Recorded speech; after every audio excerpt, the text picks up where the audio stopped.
Welcome to my YouTube channel Ali study education. दोस्तों, इस video को स्टार्ट करने से पहले लाइक, कमेंट्स एंड सब्सक्राइब करना ना भूलें ताकि आपको नई नई वीडियो मिलती रहे। दोस्तों, हम आज आपके लिए एक लेसन तो आपका फर्स्ट ख़त्म कर चुके हैं और यूनिट जो फर्स्ट थी वो आपकी जो यूनिट फर्स्ट थी वो हम ख़त्म कर चुके हैं। अब यूनिट सेकंड आपको चलेगी जो आपका होता 18 नंबर की है। कितने नंबर की दोस्तों? 18। आपकी पासिंग मार्क 17 नंबर की होती है। दोस्तों, अगर आप ये लेसन पढ़ लिए तो आपको पास होना तो कंफर्म है। जो आपका 18 नंबर है दोस्तों, अगर इस लेसन को आपने अच्छी तरीके से पढ़ लिया तो आप इस लेसन से ही पास हो जाएंगे, क्योंकि आपका 18 नंबर मिल जाएगा दोस्तों। क्योंकि ये लेसन सबसे बड़ा लेसन है और ये सबसे इम्पोर्टेंट लेसन है दोस्तों। ज़्यादा डिफिकल्ट भी नहीं है, ईजी ही आपका है। अब आपका लेसन क्या है? ईंधन, स्नेहक एंड फ्यूल्स एंड लेबरेसेंट। ये देख सकते हैं लेबरेसेंट। अब देख सकते हैं आपको। देखिए, हम आपको क्वेश्चन आंसर कराते दिखा रहे हैं। देखिए, एक शब्दी उत्तर। तेल गैस किसके भंजक से प्राप्त होती है? पूछा तेल गैस किसके कर्माट से प्राप्त होती है? केरोसिन के तेल से। जो तेल गैस बनती है वो केरोसिन को जला के बनती है।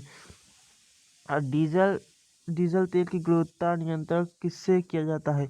आप पूछा है इसके किससे किया जाता है? कीटोन संख्या से। इसकी जो होता है इसका कीटोन संख्या से करते हैं हम लोग। कीटोन संख्या से। अब चलिए हम आपका अगला देखते हैं क्या दिया है।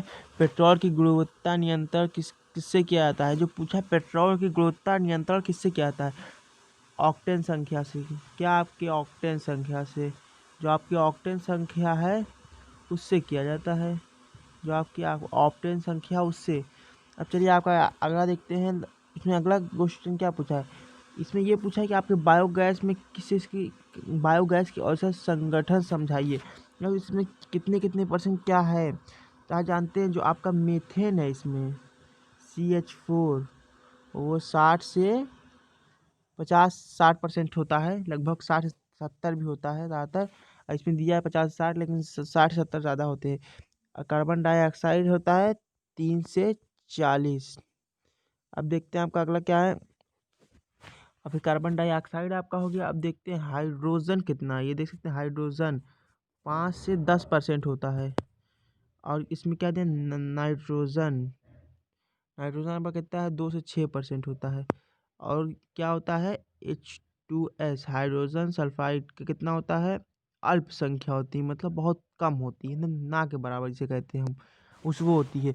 अब देखिए LPG आपका पूछा है। LPG का फुल फॉर्म। LPG का आपका फुल फॉर्म। आप सब जानते हैं कि आप सब घर में LPG गैस होती है जो खाना पकते हैं। इसका आप ज़्यादा हम जानते हैं दोस्तों कि आप सब जानते होंगे। इसका जो फार्मूला होता है लिक्विड पेट्रोलियम गैस होता है। क्या होता है? Liquid petroleum gas. Liquefied petroleum gas, इसका ये नाम होता है। अब चलते CNG का पूर्ण नाम क्या है? कम क्या दिया है? Compose natural gas. क्या होता है? Compressed compressed natural gas. अब हम आगे देखते हैं क्या देखा है। सार्वभौमिक स्नेहक कौन सा है?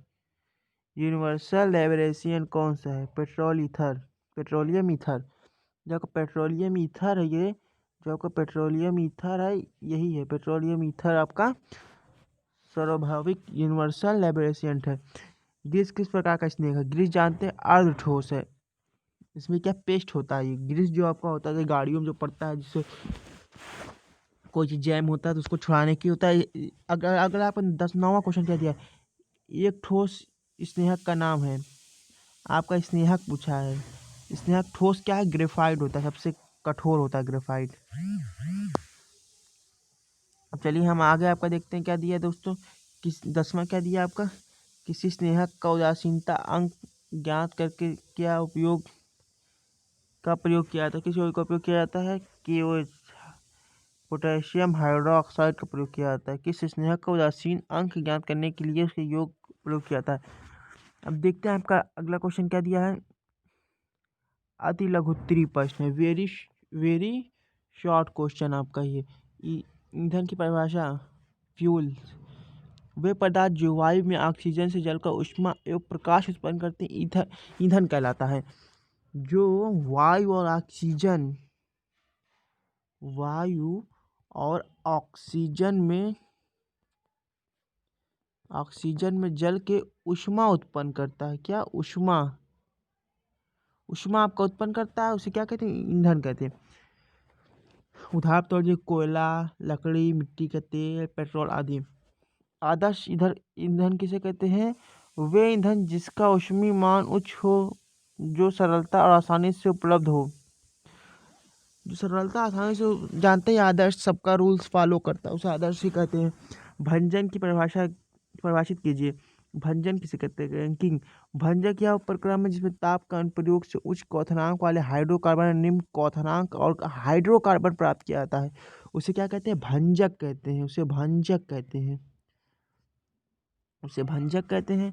अब बायोगैस से आप क्या समझते हैं? पूछा बायोगैस कार्बनिक पदार्थ का वह वायु उपस्थिति में वाष्प जीव द्वारा अपघटन होने पर उत्पन्न होने वाली गैस को बायोगैस कहते हैं। ऑयल किसे कहते हैं? आप तो जानते हैं ऑयल, मिट्टी का तेल, केरोसिन तेल आदि भंजन से प्राप्त होने वाली गैस ऑयल गैस कहलाती है।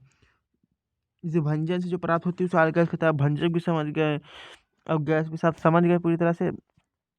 चलिए हम आपका लेते, ये कह दिया है जिस समय प्रोड्यूस गैस बनाई जाती है उसी समय उपयोग में लाई जाती क्यों आवश्यक है? प्रोड्यूस गैस बनने का प्रयोग लाना चाहिए, अन्यथा इसमें जलने से अन्यथा उच्च ताप प्राप्त होता है। जो आप तुरंत जलाएंगे उच्च ताप प्राप्त होगा। स्नेहक की परिभाषा दीजिए। वे पदार्थ जो विपरीत दिशाओं में गति करने वाली धातुओं हुआ मध्य वहाँ जिनके सीधे लंबाई को रोकता है। क्या जो लंबाई को सीधे संपर्क में रोकता है उनकी गति के कारण उत्पन्न घर्षण अन्य दोष को कम करता है, स्नेहक कहलाता है। दोष कम करता है, स्नेहक कहलाता है। अब चलिए हम आगे आपका देखते हैं। शैन्यता की परिभाषा देते हैं। शैन्यता स्नेहक प्रमुख है। गुण इसका द्रव के आंतरिक घर्षण कारण होता है। स्नेहक का गुण तो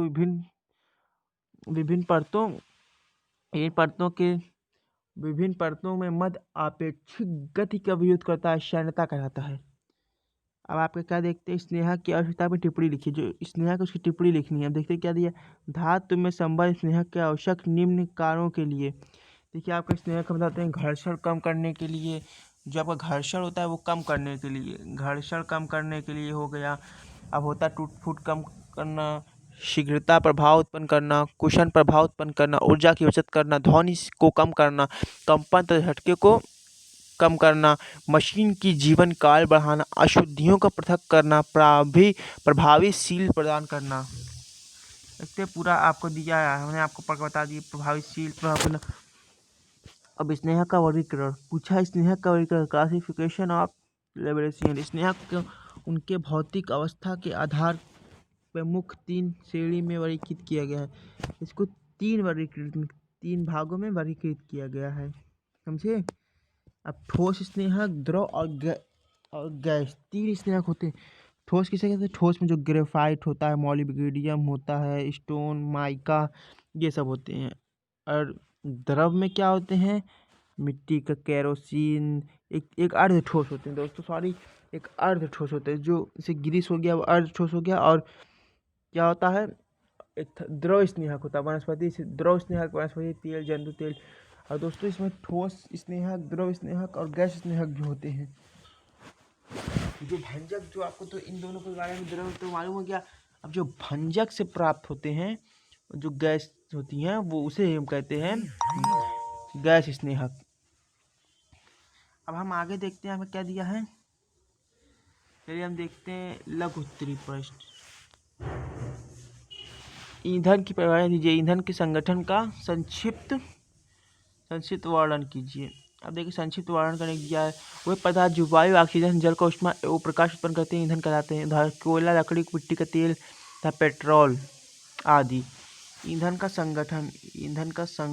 अब देखिए संगठन में क्या दिया है? Composition of fuels. अब देखते हैं ईंधन में ताप उत्पादक तत्व मुख्यतः कार्बन तथा कार्बन हाइड्रोकार्बन होते हैं। इसकी ईंधन के ऊष्मा मान इन दोनों तत्वों पर निर्भर करते हैं। ठोस ईंधन में CH तथा O प्रक्रिया संयुक्त अवस्था में होते हैं, परंतु चारकोल तथा कोक में कार्बन तत्व के रूप में ही होते हैं। ठोस ईंधन में silica, aluminium, ferric oxide, lime, राख के रूप में है। इसके कारण ईंधन का ऊष्मीय मान कम हो जाता है। अब क्या मिट्टी का तेल, केरोसिन, डीजल तथा पेट्रोल आदि जो मिट्टी का तेल, डीजल और पेट्रोलियम आदि द्रव स्नेहक हाइड्रोकार्बन के मिश्रण होते हैं। केरोसिन में C10 AC16 तथा हाइड्रोकार्बन होते हैं। जो आपका C10 AC16 कार्बन होते हैं। अब देखते हैं आपका गैसीय ईंधन हाइड्रोकार्बन। ये देखते हैं गैसीय, आपका ये हो गया गैसीय ईंधन हाइड्रोकार्बन। गैसीय में ईंधन में जो होता है LPG होता है, उसे गैसीय ईंधन कहते हैं। ईंधन का वर्गीकरण का वर्णन करना, ईंधन के वर्गीकरण का वर्णन करना, वर्गीकरण का वर्णन कीजिए। ईंधन का वर्गीकरण, क्लासिफिकेशन ऑफ फ्यूल। भौतिक अवस्था के ईंधन को निम्न 3 रूप में रखा जाता है: ठोस ईंधन, द्रव ईंधन और गैस ईंधन। पुनः 2 उपवर्गों में विभाजित किया जाता है: प्राकृतिक ईंधन नेचुरल फ्यूल्स, निर्माणित ईंधन प्रिपरेड फ्यूल्स। ठोस ईंधन सॉलिड फ्यूल्स। अब देखते हैं आपका ये सब, देखिए ये सॉलिड फ्यूल्स हो गया आपका। प्राकृतिक ईंधन लकड़ी, कोयला आदि। निर्माणित ठोस लकड़ी, कोयला, चारकोल, कोक आदि। द्रव ईंधन आपका क्या दिया, प्राकृतिक द्रव ईंधन पेट्रोल, निर्माणित द्रव ठोस केरोसिन, डीजल, गैसोलीन, अल्कोहल। ये 3-4 हो गए। और गैस में देखते हैं आपको क्या दिया है, आप में जो प्राकृतिक गैस, तेल gas, coal gas, produce gas, gas भाप, अंगार गैस। अब देखते हैं आदर्श ईंधन किसे कहते हैं। इनके उसमें ये तो आपको बता चुका आदर्श हो गया। इसमें इसके कुछ लाभ बताते हैं, लक्षण। ये सस्ता होना चाहिए, आसानी से उपलब्ध होना चाहिए, जिसका आसानी से उपलब्ध हो जाना चाहिए। इसका भंडारता स्टोर तथा एक स्थान से दूसरे स्थान पर ले जाना सार्वजनिक होना चाहिए। इसका ऊष्मामान उच्च होना चाहिए। इसका ज्वलन ताप कम होना चाहिए। इसका दहन सुगमतापूर्वक होना चाहिए। इससे निर्माणित करने में कठिनाई ना हो। इससे जलाते समय कोई वैचारिक धुआं नहीं आना चाहिए। चलिए आपका क्या देखते हैं अगला। ठोस तथा ईंधन के गुण आवश्यक की तुलना कीजिए। अब इस ईंधन के संसार प्राकृतिक स्थान में पर्याप्त मात्रा में उपलब्ध होता है। इनका परिवहन में कठिनाई होती है। ये कम जलाशय होते हैं। इसमें कैलोरी मान निम्न होते हैं। अभी द्रव ईंधन में देखते हैं हम क्या दिया है। ये इनका संसार सरलता से होता है। इनका कैलोरी मान उच्च होता है। जलने पर धुआं तथा राख जैसे अवशेष अपचित बहुत कम छोड़ते हैं। इनका विस्फोट संभावना होती है। दोस्तों आज ये इतना ही। अब कल के वीडियो में आपको पूरा